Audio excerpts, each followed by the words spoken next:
트럼프 행정부가 주한미군 4,500명을 한국에서 철수하는 방안을 검토하고 있다고 외신이 보도했습니다. 주한미군을 괌을 포함한 인도태평양 다른 지역으로 이전하는 방안을 검토하고 있다는 건데 아직 트럼프 대통령에게 보고되지 않은 것으로 파악됩니다. 워싱턴 연결합니다.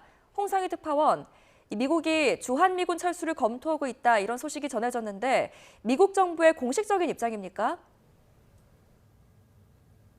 네, 미 정부의 공식 발표 내용은 아닙니다. 미 월스트리트 저널의 보도 내용인데요. 월스트리트 저널은 미국 국방부가 주한미군 약 4,500명을 한국에서 철수하는 방안을 검토하고 있다고 보도했습니다.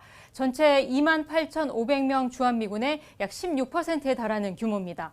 이 주한미군을 철수해서 미국 영토인 괌을 비롯해 인도태평양 내의 다른 지역으로 이전하는 방안을 현재 마련하고 있다는 건데요. 이 월스트리트 저널은 2명의 국방부 당국자의 말을 이용해서 이런 구상이 북한 문제에 대한 비공식 정책 검토에서 나왔다고 설명했습니다.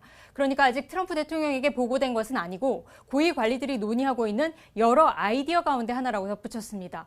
미 국방부 대변인은 주한미군 철수 논의에 대한 질문에 대해 오늘은 어떤 정책 발표도 하지 않는다고 밝혔습니다. 피트 웅엔 미 국가안보회의 대변인도 주한미군 철수 문제에 대해서는 언급하지 않고 다만 트럼프 대통령은 북한의 완전한 비핵화에 전념하고 있다고 밝혔습니다. 월스트리트 저널은 한국 국방부에 관련 내용을 물었지만 입장 표명을 거부했다고 밝혔습니다. 트럼프 대통령이 지금까지 주한미군의 병력 감축 가능성 꾸준히 언급을 해왔었죠? 네, 그렇습니다. 트럼프 대통령은 집권 1기 때도 이 방위비 분담금의 대여섯 배 수준의 대폭 인상을 요구하면서 주한미군 감축을 거론하기도 했었습니다. 지난해 4월에도 타임 인터뷰에서 이 트럼프 대통령은 주한미군 철수 가능성을 시사하면서 한국의 방위비 분담금 증액을 압박했습니다.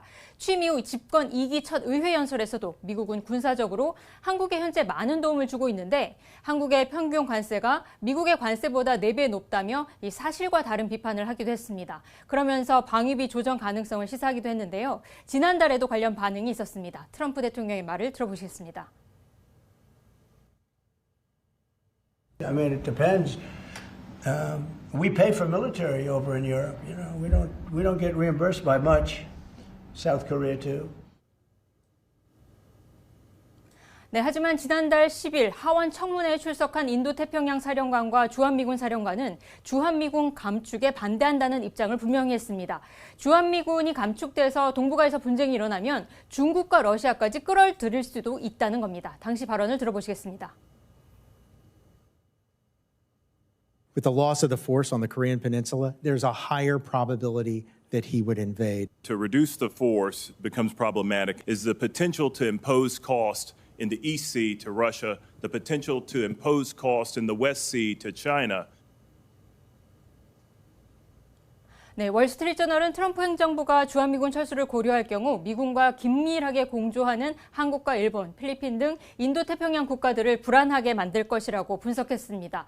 또 우크라이나 전쟁의 분명한 방향성이 나오기 전까지 주한미군 등 병력 수준에 대한 결정은 내려지지 않을 것이라고 관측했습니다. 주한미군 감축 문제는 미 국방부가 현재 미국 본토 방어와 중국 억제에 초점을 맞춰 세우고 있는 국방 전략과 함께 다뤄질 것으로 전망됩니다. 지금까지 워싱턴에서 전해드렸습니다.